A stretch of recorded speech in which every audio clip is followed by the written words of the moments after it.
January 12th, 1888, Dakota Territory. The sky is wrong, not storm wrong, not the slow bruise of an ordinary winter front. Something else, a line on the northwestern horizon, thin blue absolute sitting beneath the clouds like a wall that has not yet decided to move, but it is moving 40 miles an hour, and it has been cold for 1,000 miles before it reached this place. Pan down, a prairie town.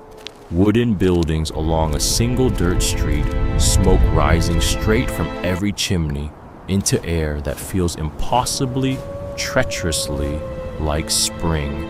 Children in light coats, a storefront with seed packets on the porch, a schoolhouse with its windows open for the first time since November. Closer now, half a mile north of town, on a low rise above the flat, something that does not look like the other buildings.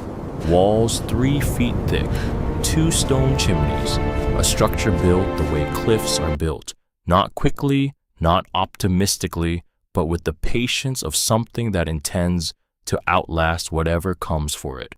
A woman stands in the doorway. She is not looking at the town, she is looking northwest, and she is already moving. The morning her husband died, the temperature outside was 4 degrees below zero, not the kind of cold that makes you pull your coat tighter, the kind that gets inside the walls, inside the wood, inside you. Marit Solberg knew this kind of cold. She had known it since she was 10 years old, crouched in a sea cave on the Norwegian coast with her father and her baby brother, while 30 fishermen disappeared into a wall of white water. She knew what it looked like when the cold decided to take something from you, and she knew standing at the foot of Brant's bed on that January morning in 1883 that it had taken everything. The year was 1856. Marit was 10. Her father, Halvard Solberg, a man made of stone and silence and calloused hands, had taken her and her brother Kjetil out on the water before dawn. Kjetil was 4, too young for the boat, everyone said, but Halvard brought him anyway because Halvard believed children learn by being present, not by being told. They were 2 miles from shore when the sky changed, not gradually, not the way storms usually build, slow and warning. This one arrived like a door being kicked open.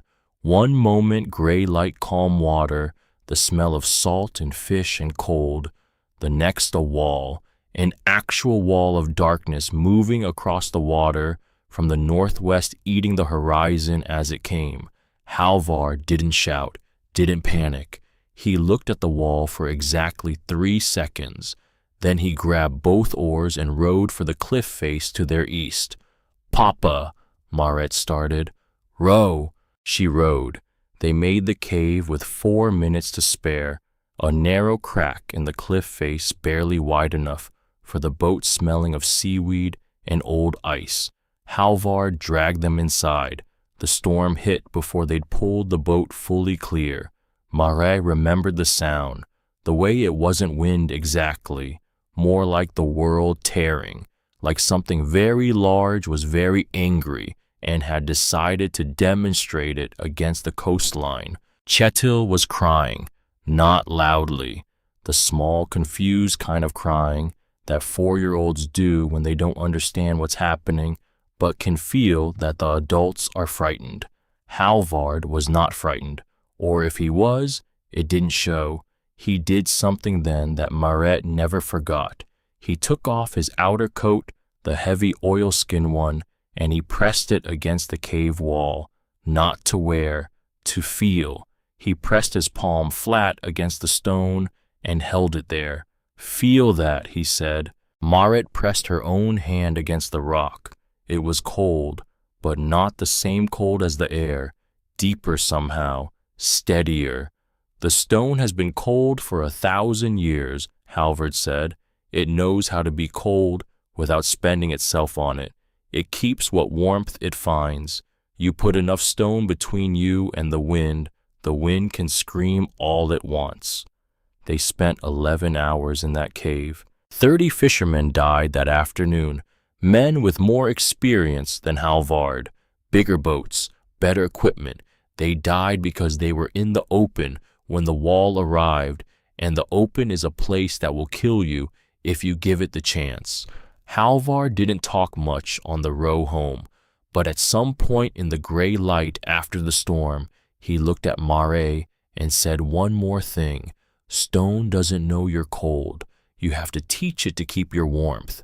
She was 10 years old. She didn't know what he meant yet. She would.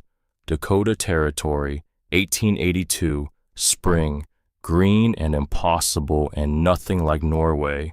Mare was 36 years old. She had crossed an ocean, a continent, and 3 weeks of prairie schooner travel to stand on 65 hectares of flat Dakota land with her husband and her brother and $14 in her pocket. Brant Solberg was not a man built for cold.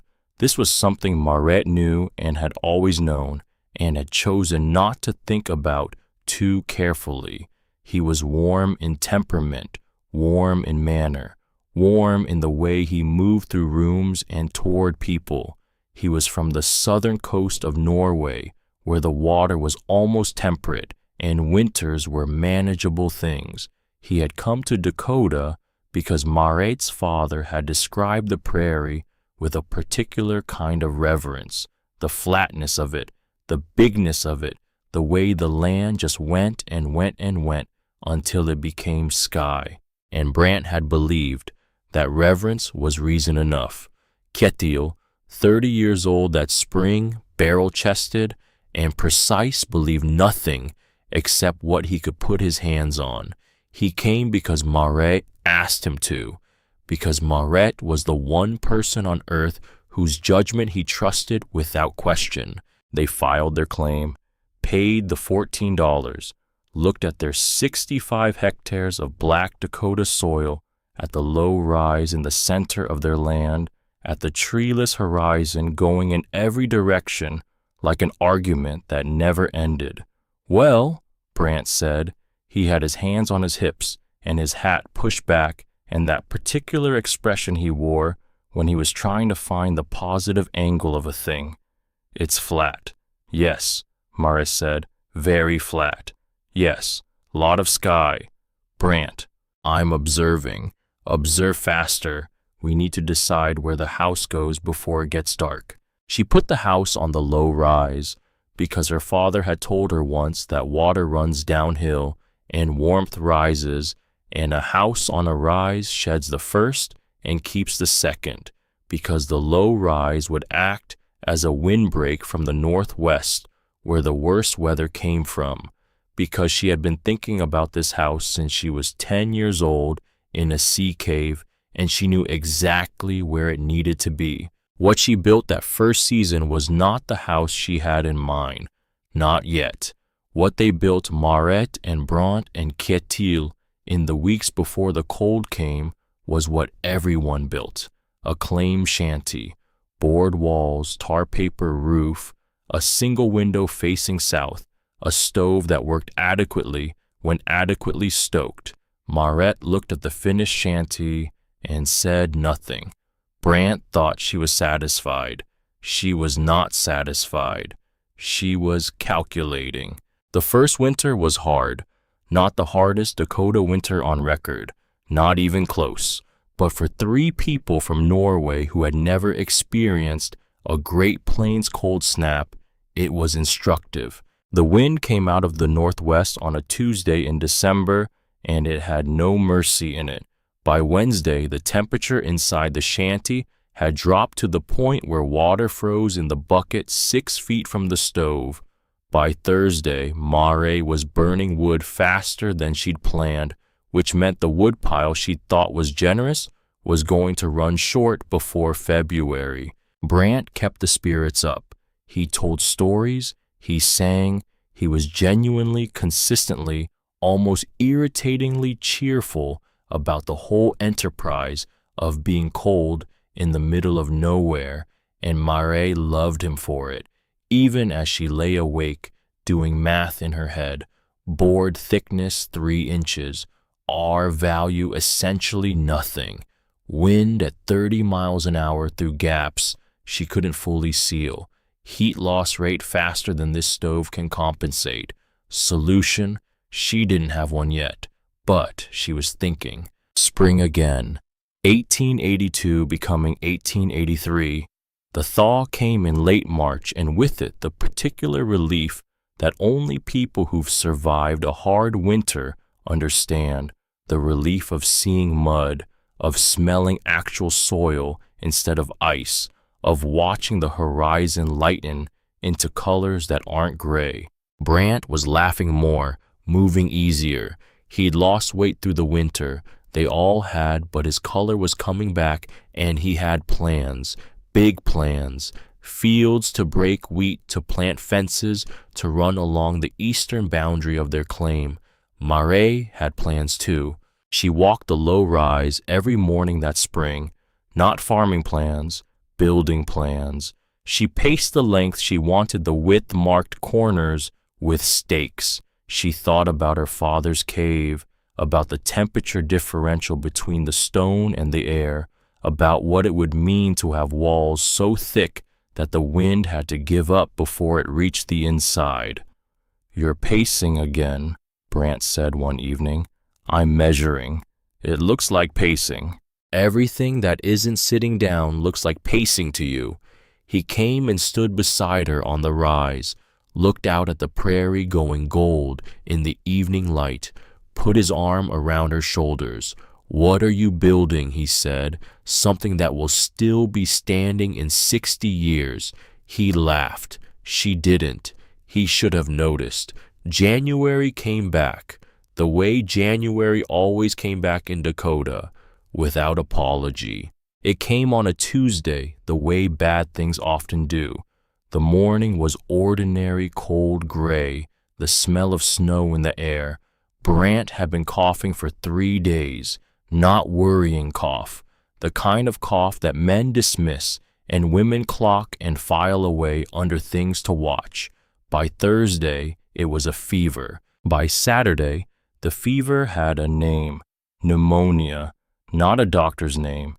There were no doctors within 40 miles, and the roads were ice by then, and Marette knew, even as she considered the 40-mile journey, that she would not make it and back before Brant was past the point where it would matter. She did everything she knew how to do. She kept the stove burning. She boiled water and held the steam near his face. She packed hot cloths against his chest, the way her mother had done when Keta was sick as a child. She slept in 4-hour shifts, waking herself with the discipline of a woman who understood that falling into real sleep right now was a kind of abandonment. She talked to him when he was too fevered to answer, when he was too far into the sickness to hear. She talked anyway because silence felt like giving permission to something she refused to permit. Ketil stayed close, didn't talk much, kept the wood pile replenished, left food at the door when he had to sleep. None of it was enough. Not because Marette wasn't capable. She was more than capable. She was relentless and precise, and she had read every medical almanac she could find, and she had applied every technique available to her. It wasn't enough because the shanty walls were 3 inches thick, and the cold came through them anyway, because the stove could not maintain consistent heat no matter how hard she worked it, because she was fighting a war on 2 fronts, the fever inside her husband and the cold outside her walls, and she didn't have enough soldiers for either front. Brant died on a Thursday morning in January 1883. Mare stood at the foot of his bed for a long time after. Then she went outside, into the cold, into the wind that had been coming for days and showed no intention of stopping. She walked to the low rise at the center of their claim, and she stood there until she couldn't feel her hands. Then she felt them anyway, because feeling them hurt meant she was still alive, and being alive meant she still had time to build the things she should have built before January came back. Here is what grief does when it belongs to a woman like Marit Solberg. It doesn't collapse, it doesn't dissolve, it doesn't express itself in the ways that other people find legible and comforting and properly grief-shaped. It focuses. She filed the paperwork that made the claim hers alone. 65 hectares, one woman, one brother, one brutal winter on record, and however many more to come. She sold the chickens she couldn't feed through spring and kept the money. She wrote down a list of materials. She went to Ormsby Cahill's land office in Willow Creek, the nearest town, a collection of optimistic wooden buildings along a single dirt street, and she bought what she needed. Cahill was a man of considerable social standing, considerable girth, and considerable confidence in his own opinions. He wore a coat that cost more than Maret's entire claim filing fee. He had a bowler hat that he wore indoors, which said something about him, though Maret wasn't sure exactly what. He looked at her list. Cottonwood, he said, for the roof beams. There's no cottonwood within 8 miles. There's a creek bottom with a stand of them 11 miles northeast. I've seen them from the ridge. He looked at her over his list, the look that men in his position gave to women who cited specific measurements. That's a long way to haul timber. I know how far it is. What exactly are you building, Mrs. Solberg? A house. You have a house. I have a shanty. I'm building a house. She didn't elaborate. Cahill didn't ask again. He took her money and gave her the materials on her list and watched her load the wagon with the particular expression of a man who is already composing the story he'll tell at the store counter. Maret didn't care about the story. She cared about the lumber measurements and whether the limestone deposit she'd located 4 miles west would yield enough material for 2 fireplaces. It would. She'd measured. Kjetil arrived in April. He came into the yard, looked at the stakes Maret had set out, looked at the scale of what she'd marked, and said nothing for a full 30 seconds. Then, how thick the 90 centimeters at the base? Another silence. That's 3 feet of sod. Yes, Maret, that's not a wall. That's I know what it is. It's a fortification. Good, then it'll hold. He stood there a moment longer, calculating the way she taught him to calculate when they were children and their father gave them problems to solve on the water. Then he picked up a spade. Where do we start? She had already started. She had been starting since January. The sod cutter came first. The prairie grass of Dakota Territory was not ordinary grass. It had grown undisturbed for 10,000 years, long enough to develop a root system so dense and interlocked that the sod held together like brick once you cut it. This was not a metaphor. It was structural engineering. Marit cut bricks 60 centimeters long, 30 wide, 10 thick. Each one weighed 23 kilograms. She cut them by hand with a breaking plow, moving in long, straight lines across the low rise, turning the earth up in strips that she and Kjetil then cut to size. It was work that required not strength exactly, but endurance, the capacity to repeat the same action 1,000 times and then begin again, to ache in specific muscles and accommodate the ache and continue, to have hands that blistered and then calloused and then became hands that could do this work without requiring your attention anymore. Maret's hands became those hands by June. She laid the bricks in overlapping courses, the way her father had shown her to stack stone, the way a mason builds something meant to last, each course offset from the one below it, so no 2 joints aligned, so there was no straight path for cold or wind or structural failure to travel through. The walls went up slowly, precisely. exactly as she'd planned.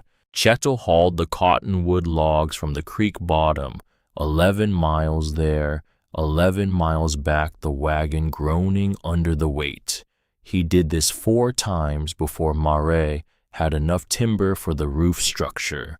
She stripped the bark off every log to prevent rot, chose the straightest ones for the ridge beam, fitted them together with the care of someone who understood that the roof was the piece most likely to fail, because roofs were always where houses gave up, the weight of snow, the leverage of wind, the places where water found the seams, not this roof. The fireplaces came from Fieldstone, 5 kilometers from the claim, a glacial deposit that Marette had spotted the previous autumn and noted and filed away.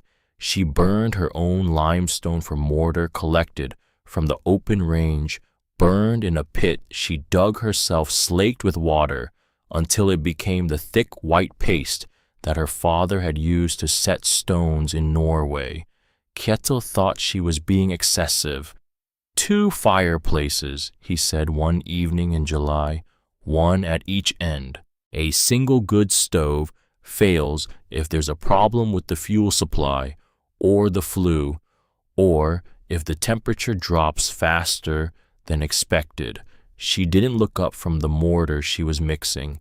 2 fireplaces means if one fails, the other compensates. It means the heat distribution is more even. It means if 12 people need to sleep inside during a blizzard, they can all find warmth without crowding the same corner. Kjetil was quiet for a moment. 12 people, he said. It could be more. Marette, it's a house for 3. It's a house for however many need it. He looked at her for a long moment, then he went back to laying fieldstone. He trusted her. He always had. Willow Creek had opinions about the house. Opinions were the primary export of Willow Creek that summer. More reliable than wheat, more consistent than weather. The house had been visible from the road since May, growing in a way that frame houses didn't grow, not up quickly and done, but slowly, massively, like something geological. Ormsby Cahill spoke first. He generally did. It was a Saturday in June. He was in his store behind his counter, which was his preferred position for delivering verdicts. He had 4 men with him: Gwilym Tench from the neighboring claim, old Elwick Sutt, who ran the blacksmith, 2 others Marette didn't know well. The Norwegian woman, Cahill said, is building a fort, not a house, not a shelter, a fort, because that reframing made it strange, made it militaristic, made it the project of someone who didn't understand how normal people lived. Walls 3 feet thick, he continued, 24 meters long, for a woman and her brother. He shook his head with great theatrical sorrow. Either she's expecting trouble or she's building her own tomb, hard to tell which. The name arrived the way names do, not all at once, in pieces finding purchase in the mouths of people who found it useful. The grave. By July, it was the grave. By August, everyone in a 20-mile radius had an opinion about the grave. Farmers checking their fences detoured past the low rise to look at it, to shake their heads, to tell each other stories about the Norwegian woman who was burying herself in the earth. Their wives had opinions too. Mrs. Cahill, who organized welcome baskets for every new family in the territory and had conspicuously not organized one for Mare, explained to her circle that the structure was pagan, heathen, something old and dark and not appropriate for a Christian settlement.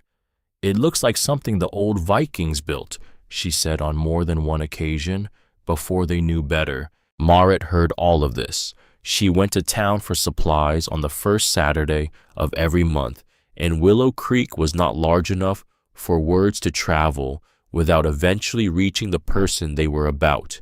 Heathen, pagan, mad, building her grave. She reported them to Kjetil with the same tone she used to report weather conditions, factual, undecorated. "They're calling it the grave," she said. Kjetil set a sawed brick into place. "What do you want to do about it?" She picked up her own brick. "I want to finish the east wall before September." That was all she said about it. That was all she ever said about it, because Cahill's words did not insulate walls, because Mrs. Cahill's opinions did not hold heat, because the cold was coming again. She could feel it in the particular quality of the August air, the way the nights were already beginning to suggest what winter would bring, and words were not the material she was working with. Stone was, sod was.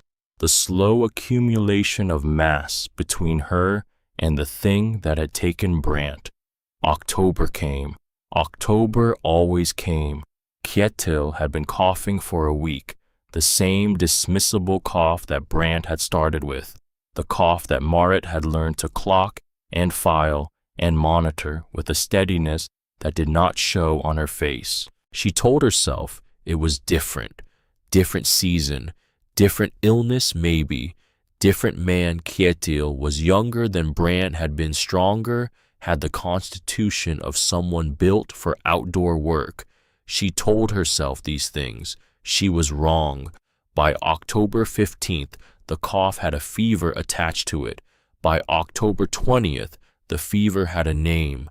Not pneumonia this time, diphtheria, moving through the territory that autumn like a debt being collected. Marit set up a sickbed in the lean-to that served as their current sleeping space while the house was under construction.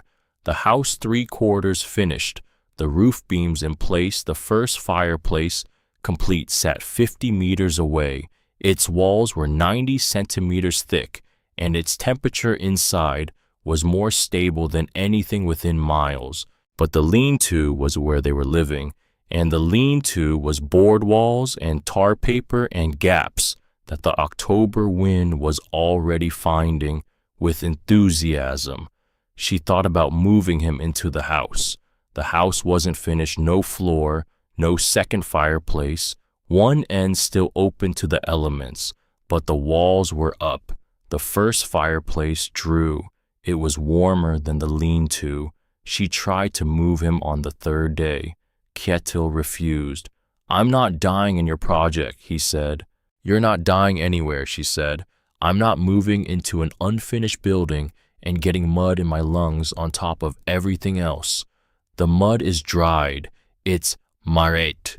She stopped. He looked at her with the eyes of a man who had been her brother for 30 years and knew every version of her face and what each version meant. "I'm cold," he said simply. "I know. Get more blankets." She got more blankets. She stoked the small stove in the lean-to until it glowed orange.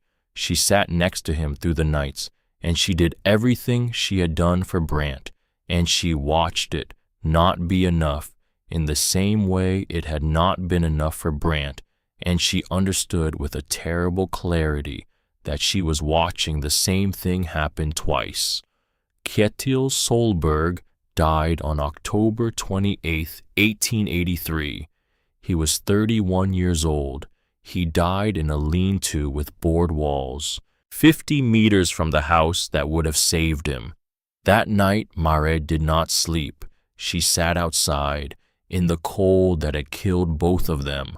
She sat on the low rise with her hands in her lap, and she looked at the unfinished house, and she thought about everything. She thought about Brant's laugh, the way he said well and pushed his hat back when things surprised him. She thought about Kjetil's hands exactly like their father's hands, the broad palms and the calluses in the same places. She thought about the cave, the stone, 30 fishermen.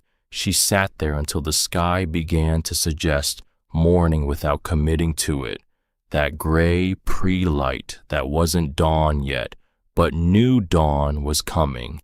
Then she stood up, walked to the house, picked up the spade she'd left leaning against the east wall, and she kept building. Not because she wasn't devastated. She was devastated. She was hollowed out in a way she'd never been, not even after Brant, because losing Ketil meant losing the last person who had known her before the prairie. She kept building because stopping wasn't available to her, because the cold was coming. It was always coming, because she was not going to let it come again and find her with thin walls and no plan. Because Ketil died in a lean-to 50 meters from the house she was building, and she was going to finish that house if it was the last thing she did. She was going to lay every remaining brick and fit every remaining beam and set the second fireplace and pack the roof with sod until the wind had nothing left to find.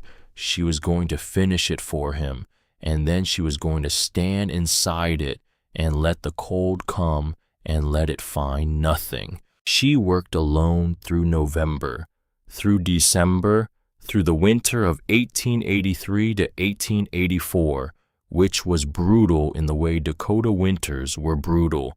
Not dramatic, not a single catastrophic event, just relentless and gray and cold and going and going and going. She worked by lantern light in the short afternoons.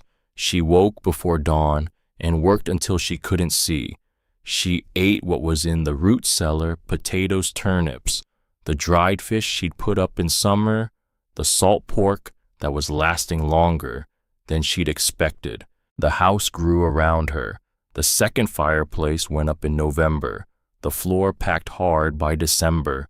She whitewashed the inside walls with her lime plaster, and the interior of the house, which had been dark and earthen smelling, became bright and stable in a way that surprised even her. The warmth surprised her too. Not the warmth of the fire exactly, the retention of the warmth, the way the 90 centimeters of sod absorbed heat from the fireplace through the day and then held it steadily, slowly releasing it through the night, so that even when the fire burned down to coals, the temperature inside did not plummet the way it plummeted in a board wall shanty. The stone knows how to be cold, but teach it warmth and it keeps it. She understood her father completely now.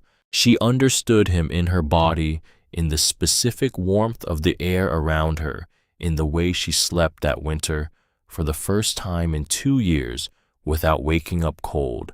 She was 37 years old. She was alone on 65 hectares of Dakota prairie.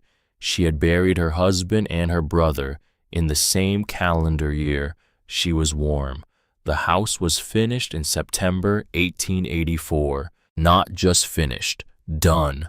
Completed the way things are completed when someone has been thinking about them since they were 10 years old. Every detail considered, every weakness addressed. The main hall 12 meters long, 9 meters wide, ceiling at nearly 3 meters, held up by cottonwood beams as thick as a man's thigh.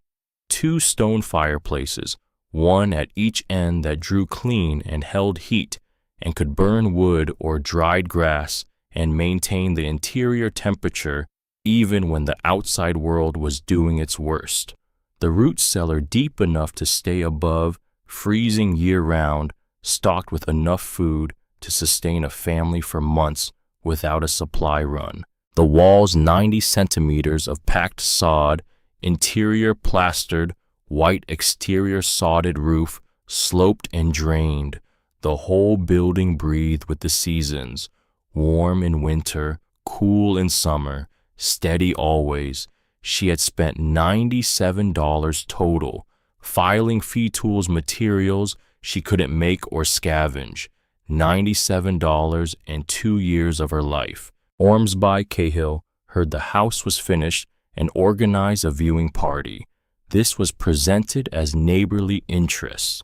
It was not neighborly interests. It was the frontier equivalent of going to look at something strange and confirming that it was in fact strange. He brought 5 men with him on a Sunday afternoon.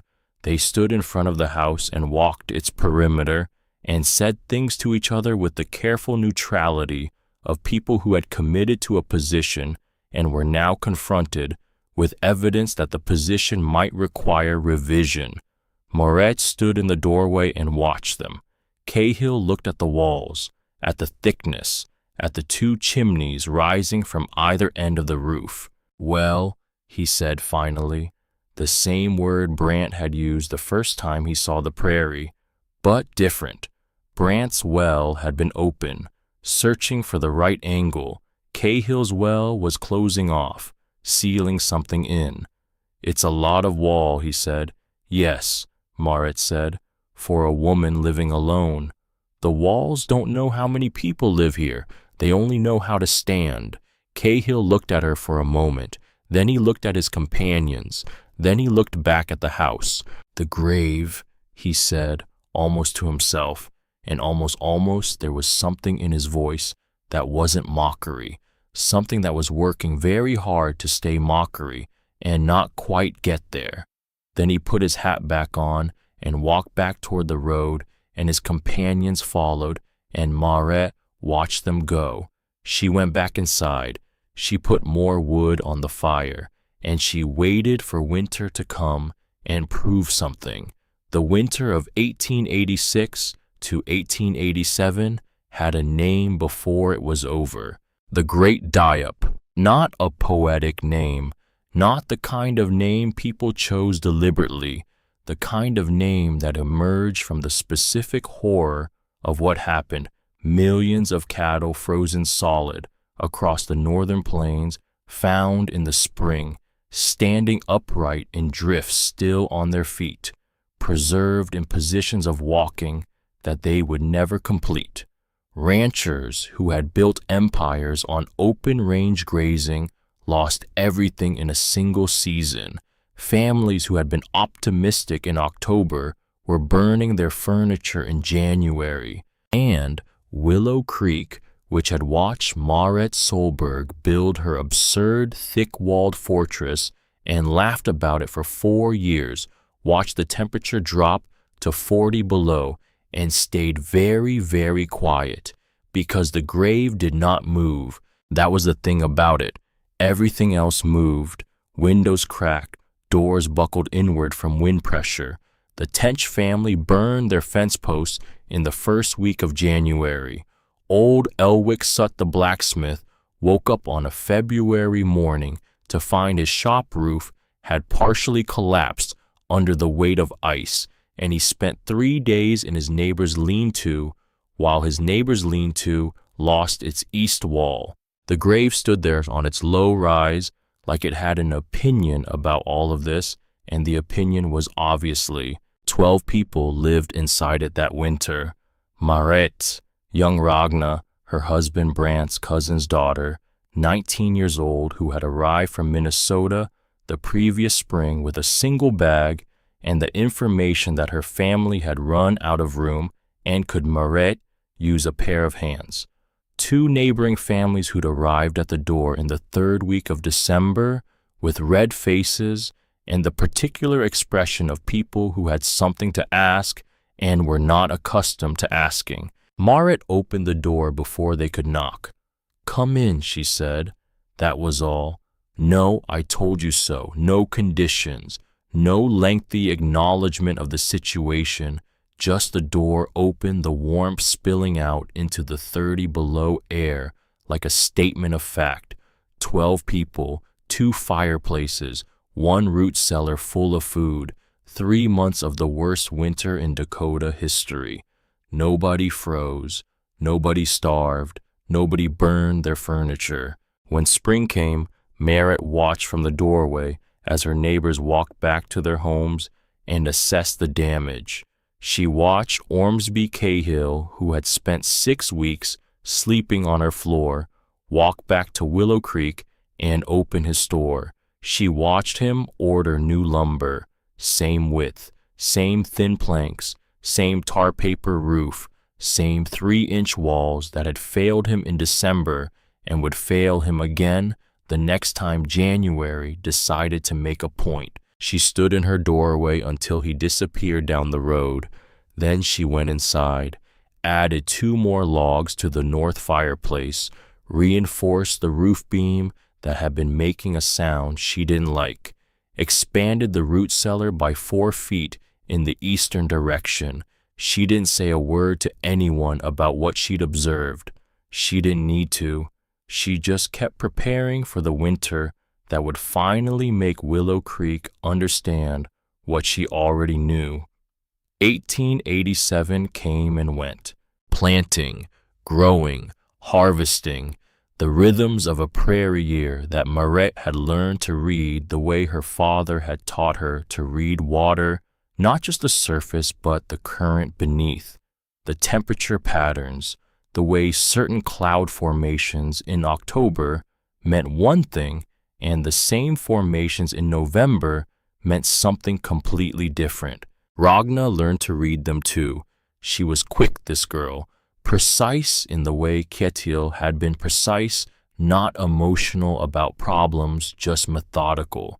She mixed mortar without being asked. She tracked the woodpile inventory and reported it each Sunday morning like a clerk delivering accounts. 60% of target, she said one Sunday in September. I know, Mara said. We need more. I know. The stand north of the creek has good size this year. I've already arranged for it. Gwilym Tench is helping haul, Wednesday and Thursday. Ragna paused. You arranged that 2 weeks ago. Yes. Before I said anything. You were going to say it. I just knew it earlier. Ragna looked at her for a moment with the expression of someone recalibrating their understanding of a situation. Then she went back to her work. This was the texture of their days, practical, forward-looking, everything oriented toward the thing that was coming, the thing that was always coming, the thing that Marette had been preparing for since she was 36 years old and standing on a low rise with $14 and a spade. What she didn't tell Ragna, what she didn't tell anyone, was that sometimes in the evenings when the work was done and the fire was low and the prairie went quiet, in that particular way it went quiet before. True darkness, she sat in the chair by the north fireplace and she thought about Brant. She thought about how he would have loved this house, how he would have walked through the main hall and said something, probably something that started with, well, and pushed his hat back and looked at the ceiling beams and been genuinely, specifically delighted by the thing she'd built. She thought about Kjetil laying that first row of bricks, how he'd picked up the spade without hesitation when she told him what they were doing. She didn't talk about this because it wasn't relevant to the work, and the work was what kept January from winning. She just kept moving. She just kept building. She just kept adding to the woodpile and the root cellar and the reinforced roof and the things that stood between her and what she already knew was coming. January 12th, 1888, began warm, which should have been the first warning, which was in fact the warning. But warnings that feel like gifts are the hardest kind to take seriously. The thermometer outside Cahill's land office read 6 degrees Celsius at dawn. By 9 o'clock, it had climbed past 10 degrees in January.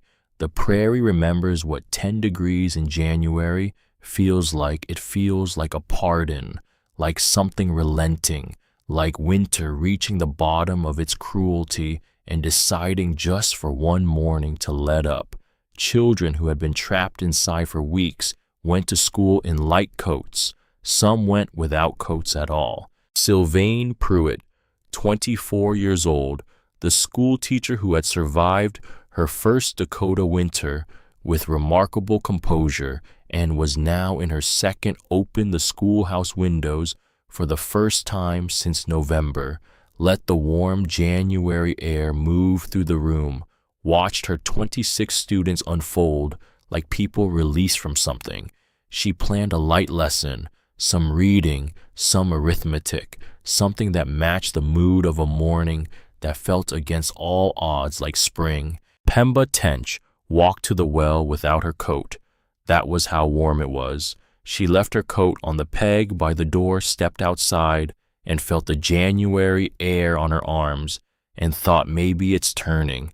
Maybe the worst is behind us. She had a baby, 8 months old, named him Arvi after Gwilym's grandfather. She was thinking about Arvi's first spring, about the things she would show him, the way grass comes back on the Dakota prairie, not gradually but suddenly, like it was always there and just waiting for permission. Ormsby Cahill put merchandise on the front porch. Seed packets, he thought. Tools, the kind of thing that moved fast when people started thinking about planting.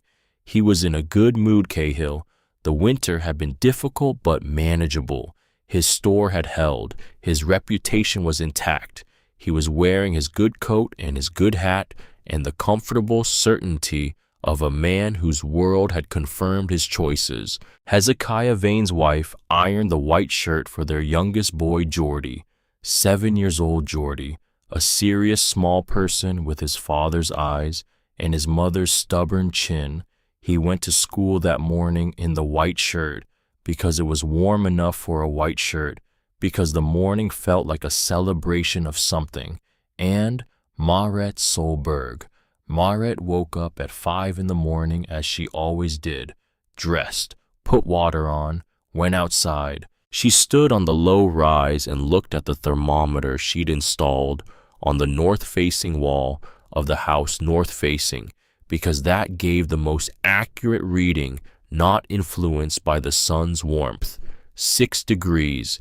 She looked at the sky, the pale thin light of a Dakota winter morning coming on slowly from the east. Then she looked northwest.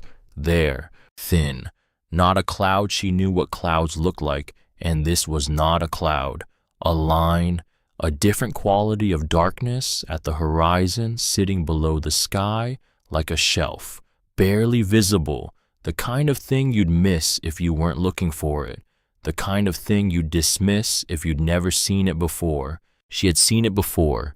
She had been 10 years old and in a boat on the Norwegian coast, and her father had looked at something at the horizon for exactly 3 seconds and then rowed for the cliff. She looked at the horizon for 3 seconds. Then she went inside. Ragna was at the stove, turned. Both fires, full fuel. It's warm outside. Full fuel, both of them, now. Something in Maret's voice, the flat, stripped-down version of it that appeared rarely and meant this is not a discussion. Ragna moved to the north fireplace without another word. Fill everything that holds water, Maret said. Every pot, every bucket, every basin. Maret, the root cellar, bring everything up to the main hall. Everything. Ragna stopped, looked at her. You've seen something. I've seen something. How bad? Maret picked up her coat from the hook, her heavy coat, the one she'd only worn twice this season. Fill the pots, she said. She walked out the door. She walked south, toward town. The warm air was already wrong to her. She could feel it the way she felt things that had no language, in the specific tension of her own body, in the way the warmth sat on her skin like something that didn't belong there. January warmth, the wrong kind, the kind that precedes its opposite, the way a long exhale precedes a gasp. She looked northwest as she walked. The line was thicker now, 20 minutes since she'd first seen it, and it had grown from a suggestion to a statement. Still blue, still that particular shade that wasn't cloud and wasn't sky, but was something else entirely, a wall of cold air dense enough to have its own color, moving fast, faster than she'd expected. She walked faster, too. The schoolhouse was on the south edge of town, a simple frame building she had always known. It was a simple frame building, had filed this fact away without comment because it was not her building to criticize, and criticism cost social currency she had never had to spare. Board walls 10 centimeters thick, a single cast iron stove in the center of the room, windows facing east and west.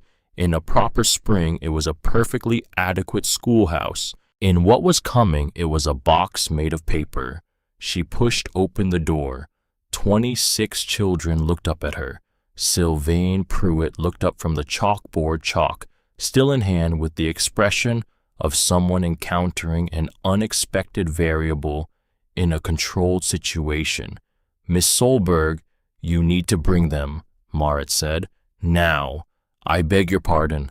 Look northwest." Marit stepped to the east-facing window, pointed. "Look at the horizon." Sylvain moved to the window, looked. The line was clearly visible now, not thin anymore, a band, dark at its leading edge, roiling blue and white behind it, eating the sky as it moved. Sylvain Pruitt was 24 years old. She had grown up in Ohio. She had never seen a wall of cold air approaching at 40 miles an hour across open prairie. She didn't know what she was looking at, but she was not a stupid woman, and the woman standing in her doorway was not a woman who alarmed easily. Everyone in Willow Creek knew that much, even the people who made jokes about the grave. "What is that?" Sylvain asked. "It's the end of the warm morning," Marit said. "My house is 800 meters north. I have rope. We can move all of them if we leave now." 800 meters. Sylvain looked at the children. 26 of them, the smallest ones barely past 5 years old. In that, before it hits, there's time if we go now. And if we stay. Marit looked at the walls of the schoolhouse, at the 10-centimeter planks, at the single stove already working at full capacity to maintain the room's temperature on a warm January morning. She didn't say what she was thinking. She didn't need to. Sylvain read it off her face. "Tell me what to do," Sylvain said. The rope was 60 meters. Marit had carried it from the house coiled over her shoulder because she had walked south, knowing she would need it. Not hoping she would need it, knowing, because she had been calculating what a group of children would require since the moment she saw the northwest horizon, and rope was the answer the calculation produced. She tied one end around her own waist, knotted it, checked the knot, checked it again. "Pair them up," she told Sylvain. "Older children with younger ones. Each pair holds a section of the main line. Nobody lets go. Nobody. If someone falls, the line stops. Not just you, everyone stops." 26 children, some of them frightened now, some of them not yet. The not yet frightened ones were the most dangerous. They were the ones who might let go of the rope when the cold hit them, and the instinct was to cover their faces instead. Geordie. Marit crouched down in front of Hezekiah Vane's youngest son, 7 years old, in his white shirt. "How old are you?" 7. 7 is old enough to be responsible for someone smaller than you. Do you understand what that means? He nodded. Serious face, his mother's chin. "It means no matter what happens, you hold the rope and you hold the hand of the child next to you, no matter what." "Yes, ma'am." She tied the last section, looked at Sylvain. "Rear," she said. Sylvain took the trailing end, wrapped it twice around her wrist, and nodded. "Stay close to the child in front of you," she said to the line of children. "Don't look up. Keep your heads down. If you fall, don't let go of the rope." Marit pushed the door open. It hit them like a wall, because it was a wall. The temperature dropped 40 degrees in under 2 minutes. Not gradually, that would have been survivable. In a different way, the kind of thing your body could adjust to in stages. This was instantaneous. This was the warm January air that had fooled an entire territory for 8 hours, suddenly replaced by air that had traveled from the Arctic Circle and brought its intentions with it. The wind reversed, south to northwest, 0 to 60 miles an hour in seconds. The snow wasn't falling, it was flying, horizontal, lifted off the ground and driven flat, a white darkness that removed the world in every direction. You couldn't see the ground 2 feet ahead. You couldn't see your own hand past your wrist. A child screamed. Then the wind took the sound. Marette leaned into it. She could not see. Not the house, not the road, not any landmark she'd spent 6 years committing to memory. The visual world was gone. There was only the wind on her face from the northwest. Always from the northwest. She knew this. She could use this and the ground under her feet. The ground. She couldn't see it, but she could feel it. The slight rise and fall of the Dakota terrain she had walked 1,000 times. The way the ground began to slope gently upward 200 meters south of the house. The specific texture of the track she'd worn between her door and the road.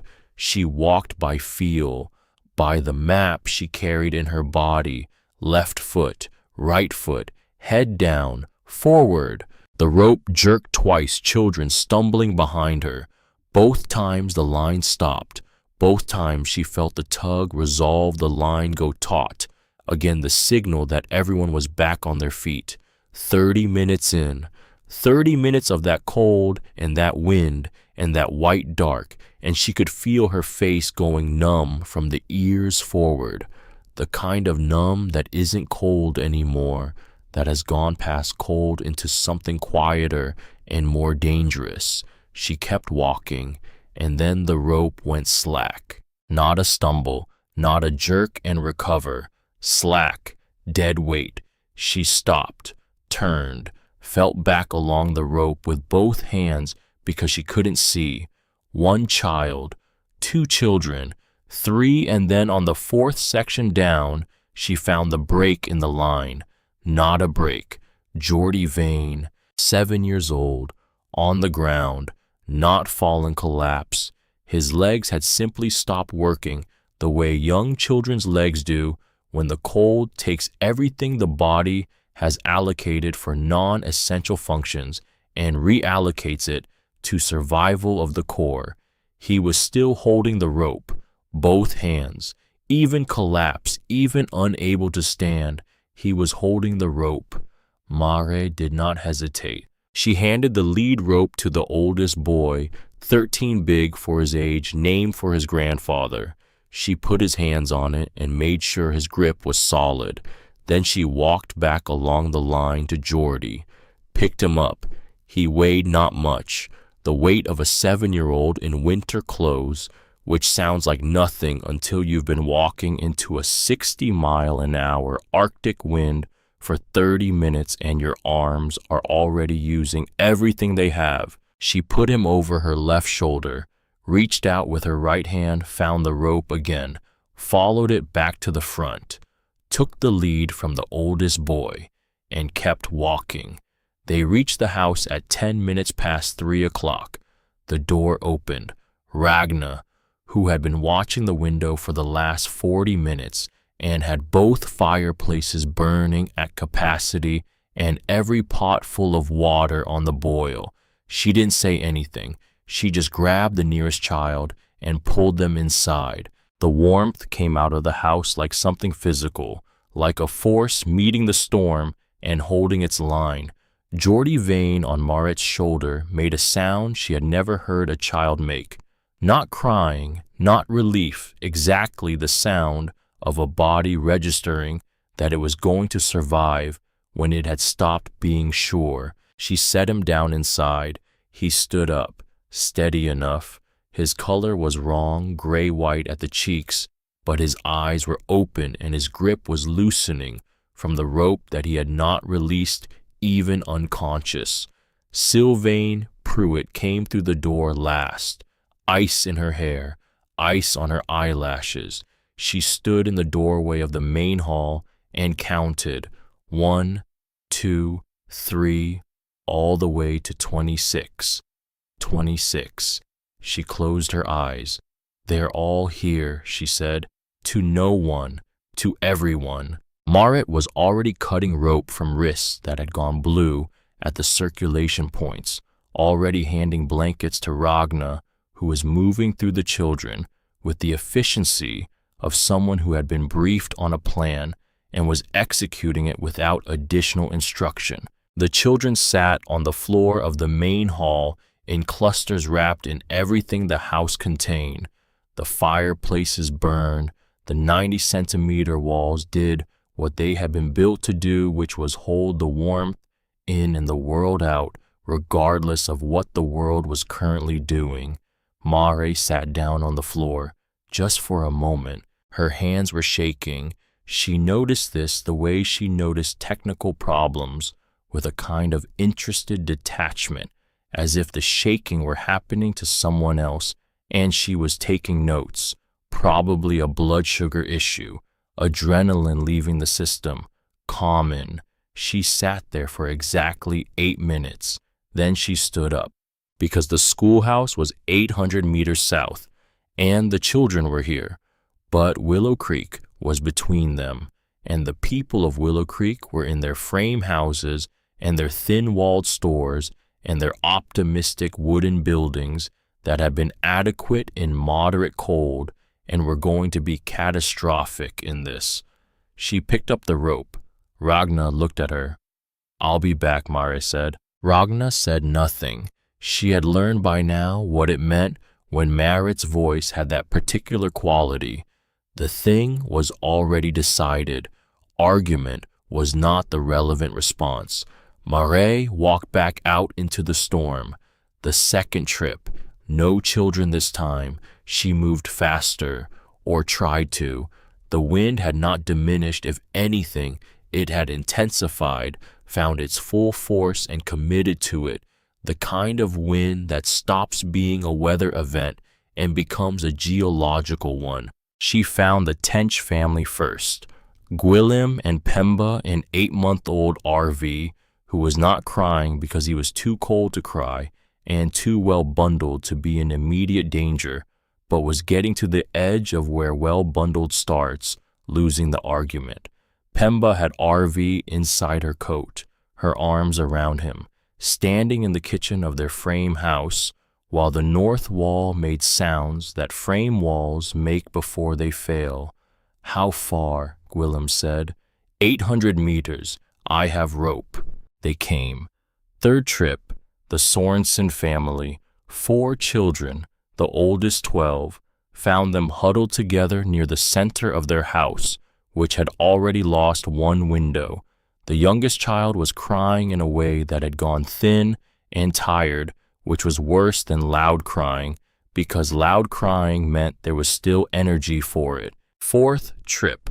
2 families she didn't know well, newcomers.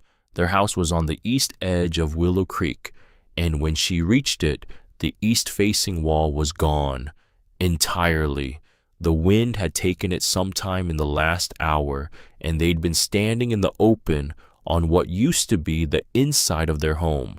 They looked at her the way people look at something they can't fully process yet, like what she represented safety direction. A plan was too far from their current reality to integrate. "Hold this," she said. She put the rope in the nearest adult hand and wrapped the fingers around it. "Hold it and walk." They held it. They walked. 5th trip. She was going for Cahill. She knew where he'd be.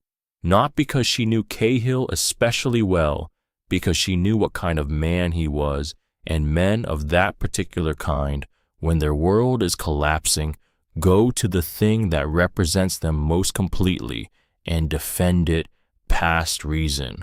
For Cahill, that was the store. She found him there, behind the counter, his hands flat on the wood surface. The front windows were intact still, but they were flexing with each gust, the panes bowing inward and out in a way that glass panes were not designed to do for extended periods. The north wall was making a sound.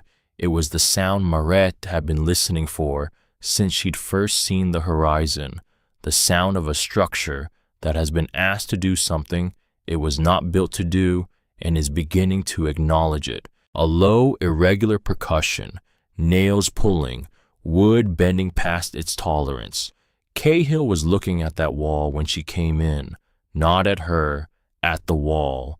"Come with me," she said. He didn't move. "Cahill, this store has stood for 5 years. It stood for 5 Dakota winters. This isn't a Dakota winter. It'll hold. The wood is 3 inches thick, and it's been telling you for 2 hours that it disagrees." He finally looked at her. His face was not what she'd expected, not defiant, not the face of a man defending a position with confidence, the face of a man who has understood something and is finding that understanding expensive. "If I leave," he said, not finishing the sentence. She finished it for him. "If you leave, you live. Nothing else about today is negotiable." He looked at the wall again, the north wall making its sounds, doing its math. "My merchandise is already gone. You just haven't watched it leave yet." A long moment. The wall made a new sound, a sharper one, a sound that was one step closer to the final sound. Cahill picked up his coat from behind the counter, put it on, walked around to the front. Marette handed him the rope. "Don't let go," she said. She didn't add anything to that, didn't thank him for making the right choice, didn't acknowledge the 4 years of the grave, and the mockery, and the bowler hat, and the theatrical head-shaking in the general store. This wasn't the moment for any of that. The moment for any of that was later, or never. Either way, not now. Now was just the rope, and the walk, and 800 meters of blind cold between the man who had built wrong and the house that had been built right. They walked. Behind them, at some point in those 800 meters, she heard it even through the wind. The north wall of Cahill's store came down. She didn't turn around. By midnight, 71 people were inside the Solberg house. 71. The main hall was standing room only. Children slept in layers on the floor, stacked under every blanket and coat and piece of fabric the house contained. Adults took turns by the fireplaces, feeding them, keeping the heat steady. The air smelled of wet wool and wood smoke, and the specific human smell of many bodies in a warm space after cold. It was not comfortable. It was not spacious. There was not enough of anything except the walls and the heat and the fact of being alive. The 90 centimeters of packed sod that Willow Creek had called a grave, a monument to madness, a pagan thing built by a woman who didn't know better. Those 90 centimeters did not notice the storm, did not flex, did not make sounds, did not require anyone to stand next to them and wonder if tonight was the night they gave up. They simply stood. And the 2 stone fireplaces, built by a woman who understood that fire was not a luxury, but a survival mechanism, who had burned her own limestone for mortar and hauled fieldstone 5 kilometers and fitted everything together with the care of someone who planned to need it, burned through the night without interruption. The root cellar provided food, potatoes, dried fish, salt pork, enough for 71 people for several days. Because Marette had expanded it in the spring of 1884 and again in 1886 and kept it stocked at the level she'd calculated against the scenario she'd been preparing for since the night she sat on the low rise and watched the dawn come after Ketil died. The storm raged for 18 hours. Inside the house, it was 43 degrees Fahrenheit. Not warm exactly, but survivable, but safe, but a temperature at which children slept and babies stopped crying and adults exhausted and cold and shocked by what the world had just demonstrated, sat down against the thick white walls and breathed, just breathed. Marit sat in the chair by the north fireplace. Geordie Vane was asleep on the floor 3 feet away, his white shirt gray now with smoke and dirt, his face finally the right color. Pemba Tench was against the far wall with RV inside her coat, both of them asleep. Sylvain Pruitt was cross-legged on the floor near the south fireplace, awake, watching the room with the particular alertness of someone who has made a decision they can't undo and is still measuring whether it was right. Their eyes met across the hall. Sylvain nodded. Once. The kind of nod that contains more than it performs. The kind of nod that means I understand now. What you built. Why you built it. I understand now. Marit looked at the fire. Then she looked at the wall that had not moved, the wall that had absorbed every degree of cold that the worst blizzard in the territory's recorded history could produce, and held it off and kept holding it off and would keep holding it off until the storm ran out of weather. Somewhere against the south wall, in the 3rd hour of the night, Ormsby Cahill sat down with his back against the sod. His coat not his good one. His good one was somewhere on the frozen prairie, was someone else's coat. Borrowed. His bowler hat was gone. Everything that usually traveled with him, the coat, the hat, the easy certainty, was gone. He sat against the wall that he had named a grave, and the wall held him. It didn't know who he was. It didn't know what he'd said. It didn't know about 4 years of mockery, or the name that had stuck, or the Saturday afternoons in the general store with his audience arranged like a supporting cast. It just held. That was what walls did if you built them right. They didn't keep score. They didn't demand acknowledgement. They didn't require gratitude or apology or the revisiting of old wrongs. They just stood, and in standing they saved what was inside them, regardless of what that was, regardless of whether it deserved saving. Marit looked at Cahill against her wall for a long moment. Then she picked up the poker and turned the log in the north fireplace. Outside, the storm said everything it had left to say. Inside, the walls said nothing. They didn't need to. The storm stopped at 4 a.m, not gradually. The way it had arrived, sudden, complete a door, being slammed shut by something very large and very final. One moment the wind was screaming against the walls, the next silence, the kind of silence that has weight. Marit was awake when it happened. She had been awake most of the night, moving between the 2 fireplaces, checking the fuel, listening to the structure, the way her father had taught her to listen to boats, not for sounds of distress, but for the absence of sounds that would indicate distress. The walls had made no sounds. The roof beams had made no sounds. The house had done what it was built to do, and done it without requiring her attention, which was the highest compliment she knew how to pay a piece of construction.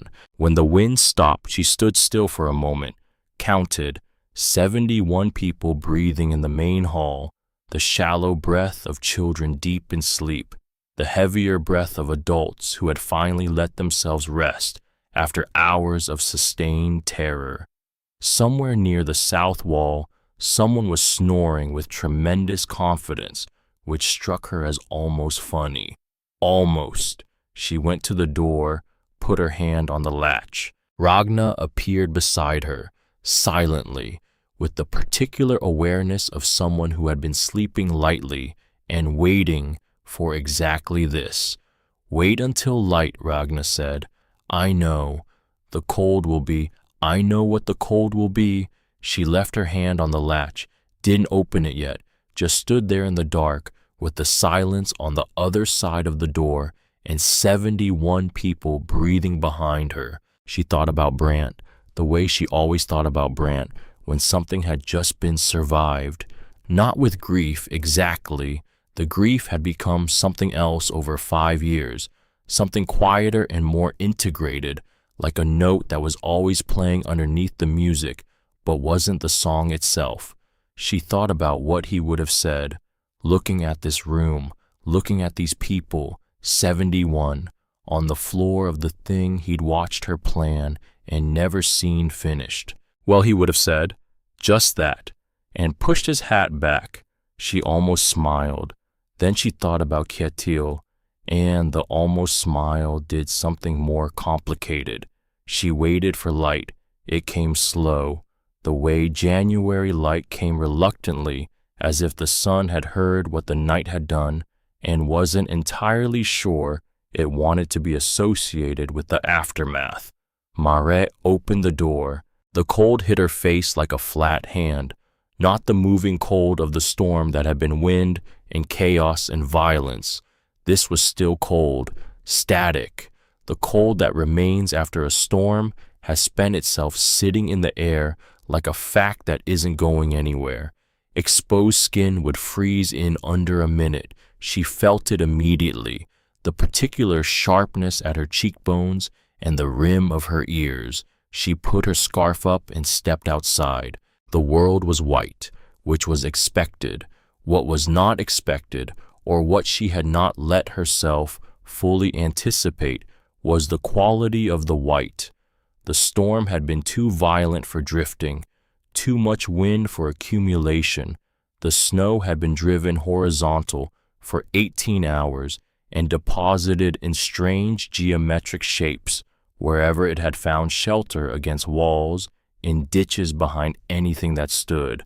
The open ground was scoured almost bare, swept clean, like something had passed through and taken what it could carry and left the rest. She looked south toward Willow Creek, stood very still, and looked. By the time people began to wake inside the house, others had already come to stand beside her in the doorway. Sylvain first, then Gwilym Tench, then two of the fathers whose names Maret had only recently learned. They stood in a row and they looked at Willow Creek, and nobody said anything for a long time because there was a lot not there anymore. The schoolhouse, the building where 26 children had been singing hymns 20 hours ago, where Sylvain had opened the windows to the warm January air, where Geordie Vane had been sitting in his white shirt doing arithmetic, was a pile of broken wood. The stove was visible in the debris, lying on its side, a cast iron island in a sea of shattered planks. If they had stayed, if Sylvain had made a different decision, if Maret had arrived 5 minutes later, or Sylvain had needed more convincing don't. She didn't. Cahill's General Store had lost its entire front wall. The merchandise that he had put on the porch for the warm morning seed packets, tools, the hopeful inventory of a man anticipating spring was distributed across a quarter-mile of frozen prairie like the aftermath of an explosion. Flour sacks, bolts of cloth, a tin of tobacco with its lid missing. Mayor Hezekiah Vane's house had kept its walls but lost its roof entirely. The interior was exposed to the January sky, everything inside it, the furniture, the photographs, the Sunday china, the white shirts hanging in the wardrobe open to whatever the cold wanted to do with them. 3 other buildings were simply gone, not damaged, gone. The foundations remained, but the structures had been lifted and distributed and were findable only in pieces. Willow Creek looked like a place that had argued with January and lost, and behind them, rising from its low rise, the main hall of the Solberg house stood with its sod roof intact, its walls unchanged, its 2 chimneys still trailing thin smoke into the still January air. Sylvain made a sound beside her, not a word, something before words, the kind of sound a person makes when they are processing the difference between 2 versions of a morning, the one that happened and the one that would have happened, and the distance between those versions is too large for language. Maret understood. She made no sound at all. She went back inside to see to the fires. People left over the next 2 days, not all at once. As the cold moderated, still brutal by any normal measure, but survivable families began to make their way back to what remained of their homes, to assess, to decide what was repairable and what wasn't. Marek watched them go without ceremony. She gave them food from the root cellar when they left, a small bundle each, potatoes, dried fish, a half measure of salt pork, enough to get through the next few days while they figured out what came after. Nobody declined the food. Jordy Vane left on the second day. His father came for him. Hezekiah Vane, the mayor who had described the house as unseemly, and its builder as a woman who did not trust her community. He stood in the doorway of the main hall and looked at his son, who was sitting on the floor eating a potato with the uncomplicated appetite of a 7-year-old who has survived something he only half understood. Jordy looked up. "Papa." Hezekiah crossed the room and crouched down and held his son for a long moment. When he stood up, his eyes were red. He looked at Maret across the room. She was at the north fireplace adding wood. She didn't make a point of meeting his gaze because she wasn't waiting for anything from him. She didn't need anything from him. "Mrs. Solberg," he said. She looked up. "My son is alive." His voice was a thing being held together by considerable effort. "Because of this building, because of you." She held his gaze, then she nodded. Once, the acknowledgement of a fact, not the acceptance of a debt. "Take him home," she said. "What's left of it will be enough for now." Cahill left last. He'd been quiet for 2 days, not his usual quiet, which was the quiet of a man choosing his moment, a different quiet, the quiet of a man who had been thinking continuously about one thing and had not yet figured out what to do with what he'd arrived at. On the evening of the second day, he came and stood near the north fireplace where Mare was sitting, just stood there, not sitting, not yet. She let him stand. "Your walls," he said finally, still looking at the fire, not at her. "Yes. I've been thinking about them the whole 2 days." "I know." He looked at her then. "How do you know?" "Because you're a man who needs to understand how things work, and you've been standing next to something you don't understand for 48 hours. A long pause. The fire did what fire does, moved, breathed, indifferent to the conversation happening beside it. "I built wrong," Cahill said. "Not a question, a conclusion, stated the way an engineer states a finding, flat, without decoration." "Yes," Morris said. "I've been building wrong since I got to Dakota Territory." "Yes. And when you started building right." He stopped, started again. "I didn't call it wrong because I thought it was. I called it wrong because it was easier than considering that I might be." She looked at him, at the man without his coat and his hat and his easy certainty, the man who had held a room with a good story and a memorable name and the willingness to lead others in a direction that felt like consensus. That man was still there somewhere, but he had something new alongside him that was taking up considerable space. "There will be a meeting," he said, "when people have assessed their damage and decided what they're doing next. There will be a meeting. There usually is. I'm going to say this there, what I just said to you, in front of everyone." She considered him. "You don't have to." "I know. This isn't a debt you can pay off with a speech." "I know that too." A pause. "I'm not doing it for you." She understood. He wasn't doing it for her. He was doing it for the same reason she had kept building after Kjetil died.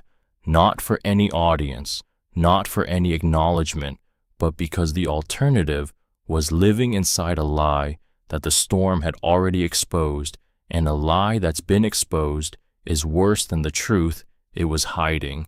The meeting, she said, 3 days, when the roads are passable. He picked up his borrowed coat, walked to the door, put his hand on the latch. Then, without turning around, the name, the grave. Yes, I'd like to find another one. She thought about it, about the name her father had given places, not names of ownership or description, but names of what had happened there.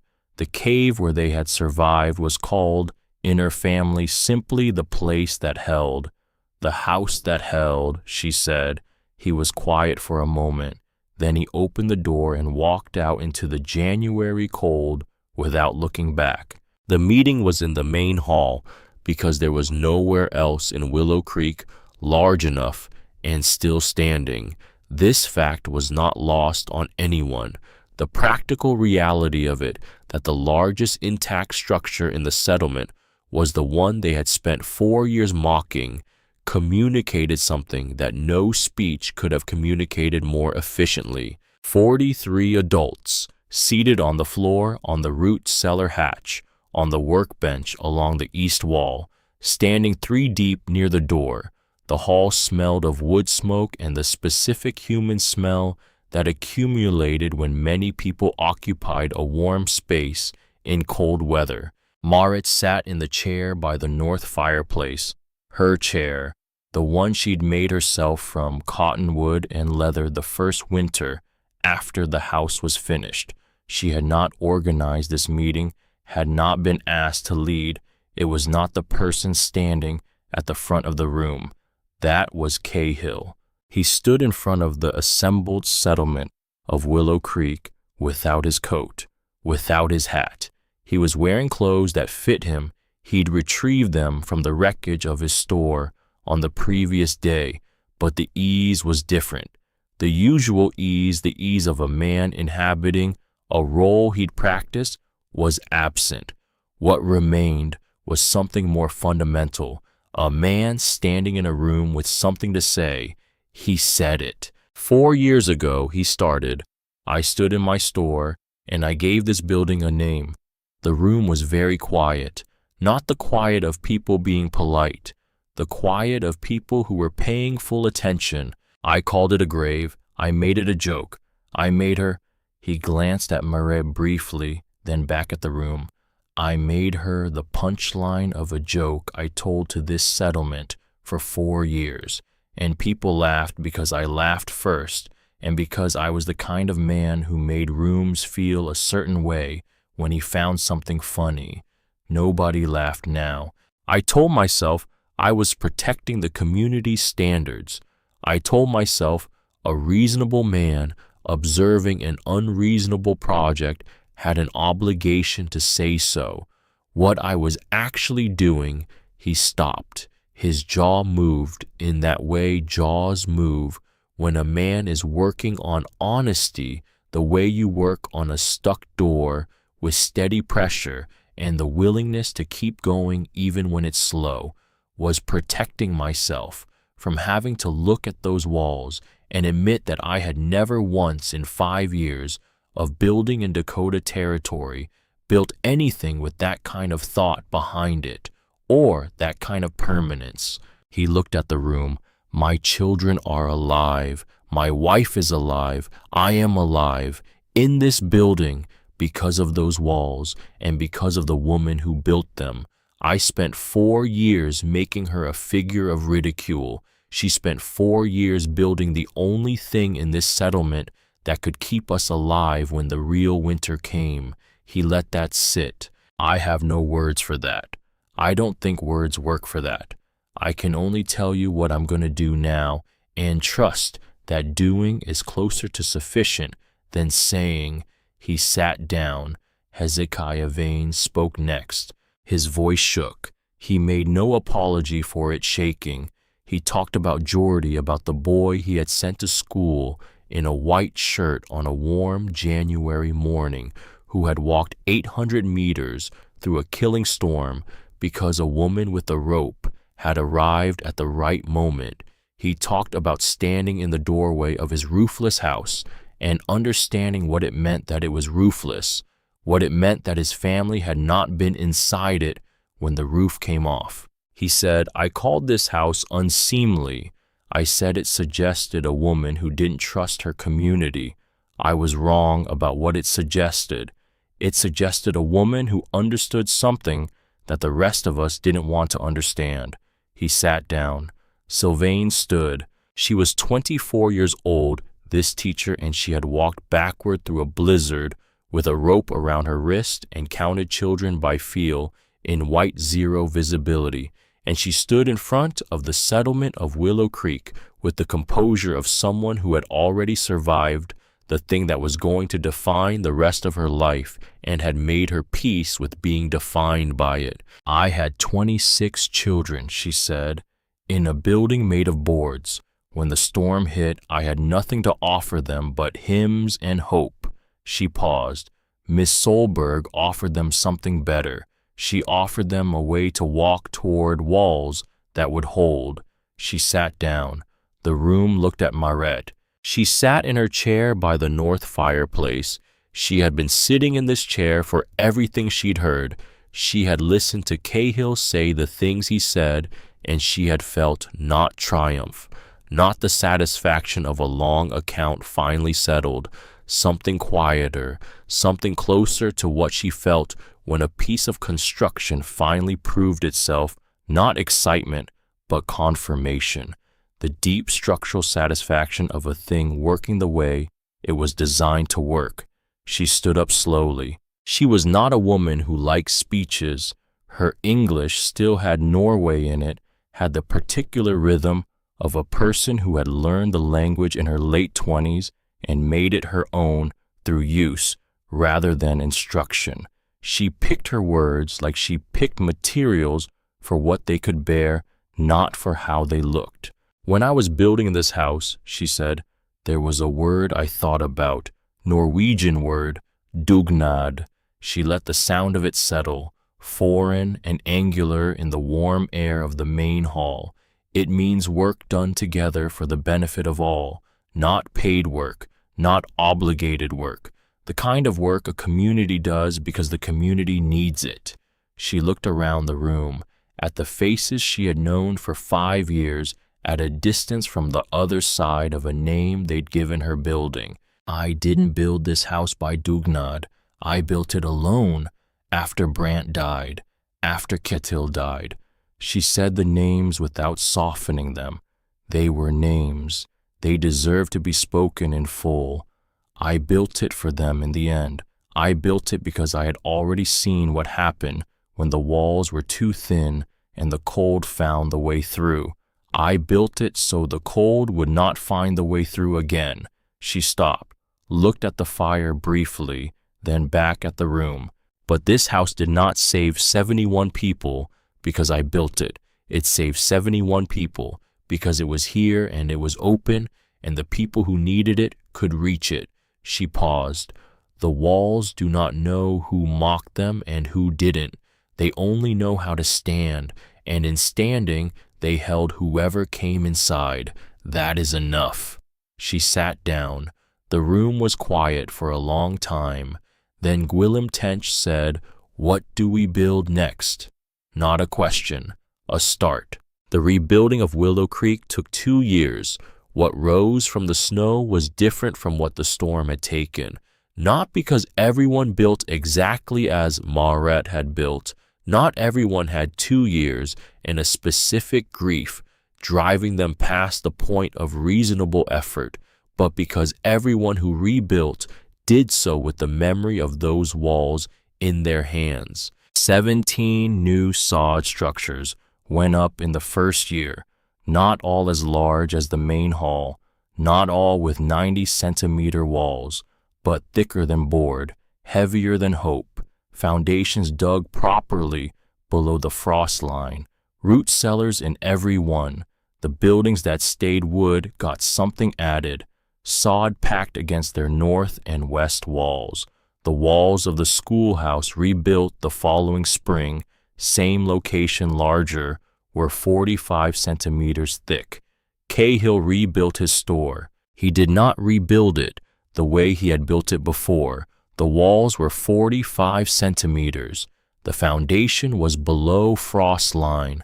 The roof structure was designed by a man who had recently spent 48 hours inside a building that had demonstrated conclusively what a well-designed roof could do. He paid twice what the original store had cost. He did not complain about the price.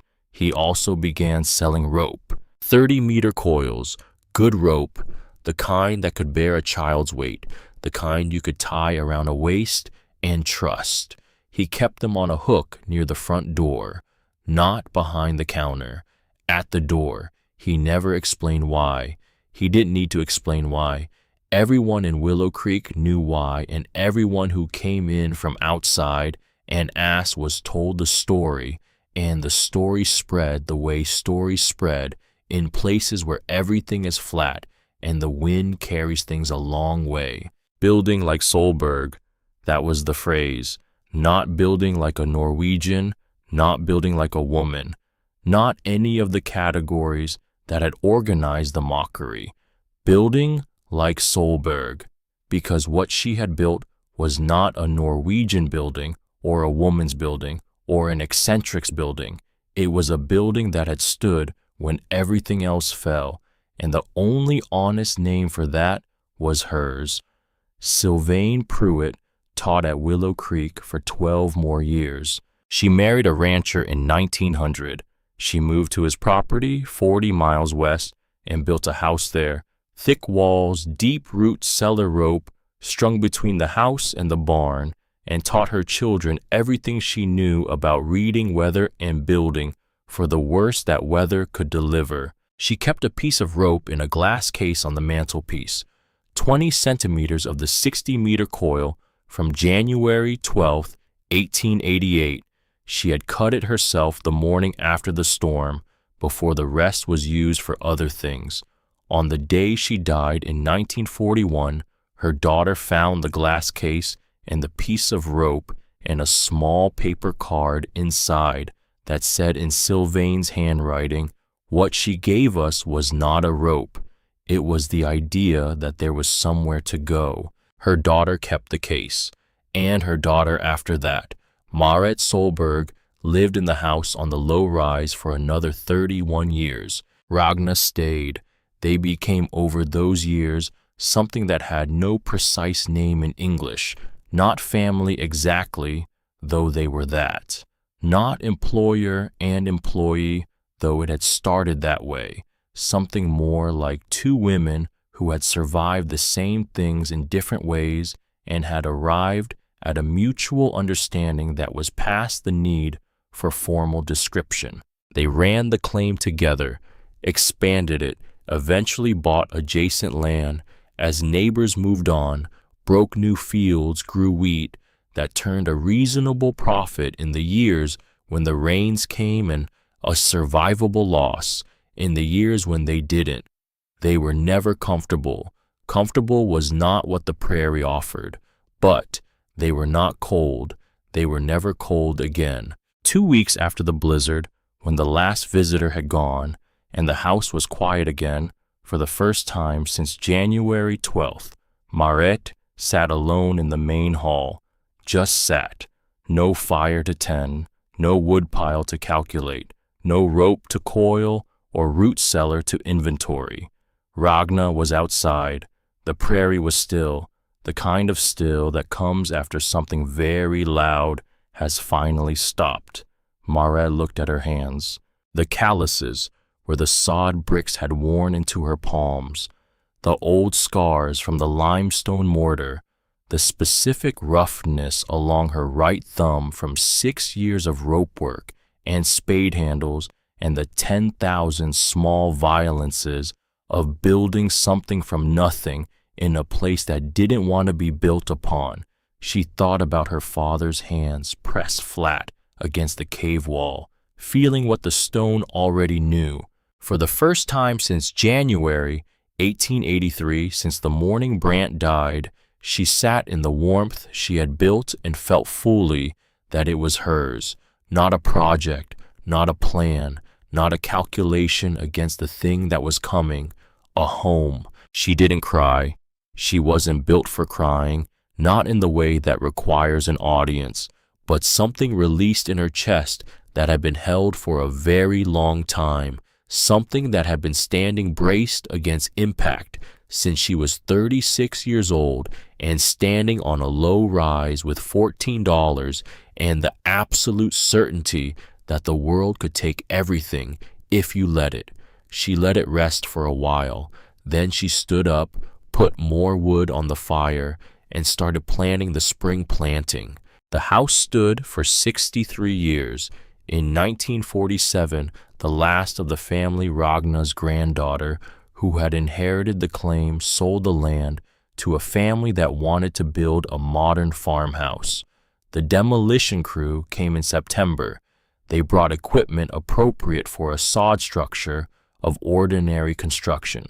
The walls did not come apart when asked. The foreman wrote in his notes, which survived because his grandson donated them to a historical society 50 years later, expected maybe 2 days for the main hall. We were there 5. The sod had cured over 60 years into something that behaved more like sandstone than soil. The walls had essentially become the earth they were made of, except harder. That building did not want to come down. It had decided to stay, and it took us 5 days to convince it otherwise. The root cellar they left. Too much work, too little reward. It's probably still there under whatever field that land became afterward. A dark underground room still holding. The grandchildren of the 71 survivors gathered on January 12, 1988. 100 years. They gathered on the low rise where the house had stood, where the faint ghost of the foundation was still visible if you knew where to look, and they placed a stone marker. 2 sentences, 2 languages. English, here stood the house that held. Norwegian, Vegene store. The wall stands. They had asked Ragna's granddaughter what phrase Marit would have preferred. She had thought about it for a long time. The Norwegian, she said. She would have wanted the Norwegian, because that was her father's language, the language of the cave and the stone and the 30 fishermen and the hand pressed flat against the rock to feel what the rock already knew, the language in which warmth and endurance were not metaphors, were just facts, were just what you built and kept and gave to whoever needed it, regardless of what they'd called it while you were building. She built for Brant. She built for Ketil. She built for the version of herself that had stood on the low rise at dawn and made a decision that was not about confidence. It was about necessity. The cold might still have found a way through. There was no guarantee in those 90 centimeters. Those were the best answers she had to questions the prairie was always asking. She built anyway, because the alternative was thin walls and a hope dressed up as a decision, and she had already seen twice what hope dressed up as a decision looked like at 4 a.m. when someone you loved needed warmth you couldn't provide. Stone keeps what it finds. So did she.